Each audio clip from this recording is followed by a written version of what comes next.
Gas cylinder leak হয়ে ভয়াবহ অগ্নিকাণ্ড জগৎবল্লভপুরে। দর্শক, আপনারা দেখছেন হেডলাইন্স টুডে, আর আপনাদের সঙ্গে রয়েছে আমি পিয়ালি।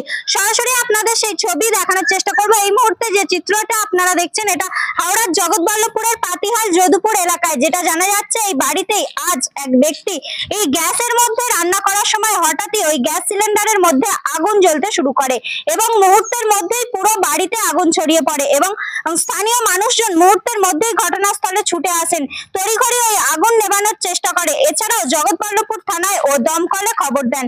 এই ঘটনার খবর পেয়ে ঘটনাস্থলে পৌঁছায় জগৎবল্লভপুর থানার পুলিশ এবং স্থানীয়দের সহযোগিতায় দীর্ঘ 1 ঘন্টার প্রচেষ্টায় ওই আগুন নেভাতে সক্ষম হন। এছাড়াও যেটা জানা যাচ্ছে, আগুন লাগার সাথে সাথে মুহূর্তের মধ্যেই আগুন ছড়িয়ে পড়ে পুরো বাড়িতে, যার কারণে বাড়ির ভিতরে থাকা সামগ্রী আগুনে ভস্মীভূত হয়ে যায়।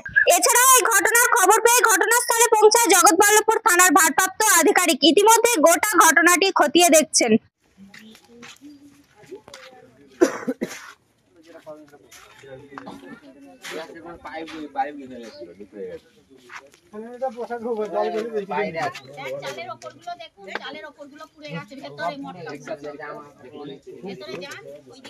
ভিতরে ছিল না, এটা সাইডে টানা, সাইডে এটা পড়ে যেতে পারে।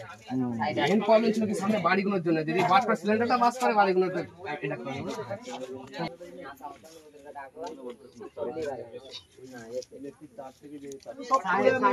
সমস্যা নেই বাড়িগুলো। কিভাবে আগুন ধরেছে বলতে, আমরা তো এই খেয়ে দিয়ে এসে দেখলাম আগুন জ্বলছে এখানে।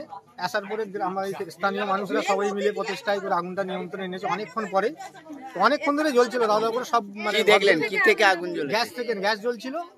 একটা লেবার ছিল, রান্না করছিল। এখানে আমাদের রাজমিস্ত্রি গুলো সব থাকে। বহুত দিন ধরেই আছে, প্রায় 12-13 বছর ধরে এখানে আছে।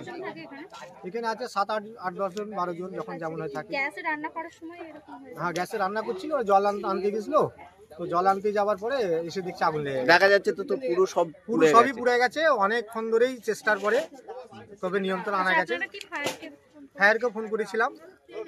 আমি রান্না বসালাম, তারপর জল আনতে গেলাম। প্রথমে জল এনে এসে দেখছি ধরে গেছে। পাইপ হয়তো গ্যাসে রান্না করছিলাম। আচ্ছা, গ্যাস থেকে আগুনটা লেগেছে। হ্যাঁ, যখন ধরালাম তখন ঠিক ছিল। আমি আসার পর থেকে হয়তো পাইপে লিকুইড ছিল, আমি জানতে পারিনি। আসা মাত্র ধরে গেছে দুটো। কিভাবে আগুনটা নিয়ন্ত্রণে আনলেন? ওই জল আনলাম, এই চটের বস্তাগুলো দিলাম, কপাটগুলো ভাঙলাম, জানলাগুলো ভাঙলাম। ক্ষয়ক্ষতি হয়েছে তো সব? হ্যাঁ, ক্ষয়ক্ষতি আমারও তো ক্ষয়ক্ষতি হয়েছে, কেটে গেছে হাত পা। আমি রোজা করে আছি, আবার অনেক পুড়ে গেছে, তাই তো? আমরা 15 মিনিট 20 মিনিট ধরে সব নিভিয়েছি। তোমার নাম? আমার নাম সিটন। এখানে কতজন থাকো? এখানে আমরা 12 জন থাকি।